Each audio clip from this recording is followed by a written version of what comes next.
Hello ಸ್ವಾಮಿಗಳೇ, ಇವತ್ತಿಂದ ಪ್ರಸಾದ ಬಂದು ಮೆಂತ್ಯ ಪಲಾವು.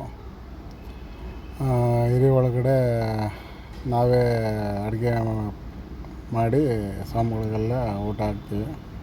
ಇವತ್ತಿನ ಪೂಜೆ ಗ್ರ್ಯಾಂಡಾಗಿ ಆಗಿದೆ. ತೋರಿಸ್ತೀನಿ ಬನ್ನಿ ಏನೇನು ಮಾಡಿದ್ದೀನಿ ಅಂತ. ಈಗ ಮಾಡ್ತಾ ಇರೋದು ಮೆಂತ್ಯ ಪಲಾವು. ನೆಕ್ಸ್ಟು ತೋರಿಸ್ತೀನಿ, ಹಂಗೆ ಬನ್ನಿ. ಮೆಂತ್ಯ ಪಲಾವಿಗೆ ಇದು ಚಟ್ನಿ, ಅದು ಕಾಳು ಉಸ್ಲಿ, ಕಡಲೆಕಾಳ್ದು. ಮತ್ತು ಇದು ಬಂದು ಕೇಸರಿ ಬಾತು. ನೆಕ್ಸ್ಟು ಬಜ್ಜಿಗೆ ಕಟ್ ಮಾಡಿ ಇಕ್ಕಿದ್ದೀನಿ.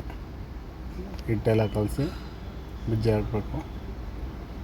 ಇದೆಲ್ಲ ನಾವು ಪ್ರಿಪೇರ್ ಮಾಡ್ತಾಯಿದ್ದೀವಿ. ಬೇರೆ ಸ್ವಾಮಿಗಳೆಲ್ಲ ಹೂವು ಅಲಂಕಾರ ಮಾಡ್ತಿದ್ದಾರೆ, ಅದನ್ನು ತೋರಿಸಿ ನೋಡಿ. ನೋಡಿದ್ರಲ್ಲ ಯಾವ ಥರ ಅಲಂಕಾರ ಆಗಿದೆ ಅಂತ.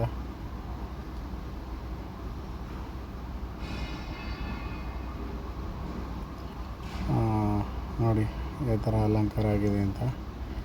ನಾಳೆ ಹಿರಿ ಒಳಗಡೆ ಪೂಜೆ ಮಾಡಲ್ಲ. ನಾಳೆ ಮನೇಲಿ ಒಬ್ಬರು ಪೂಜೆ ಇಟ್ಕೊಂಡಿದ್ರು ಸ್ವಾಮಿಗಳು, ಹಾಗಾಗಿ ಮನೇಲಿ ಮಾಡ್ತೀವಿ. ನೋಡಿ ಫುಲ್ ಒಳಗಡೆ ತೋರಿಸ್ತೀನಿ.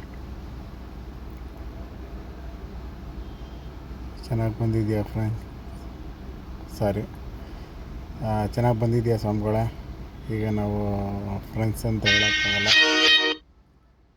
ಏಕೆಂದರೆ ಮಲೆ ಹಾಕಿರೋದ್ರಿಂದ ಫ್ರೆಂಡ್ಸ್ ಅಂತ ಎಲ್ಲ ಮಾತಾಡೋಕ್ಕಾಗಲ್ಲ. ಸ್ವಾಮಿಗಳೇ ಅಂತಲೇ ಮಾತಾಡಬೇಕು.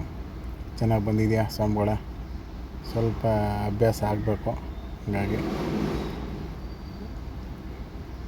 ಇದು ಪಡಿ ಸ್ವಾಮಿಗಳೇ, 18 ಮೆಟ್ಲಿಂದು ಪಡಿ.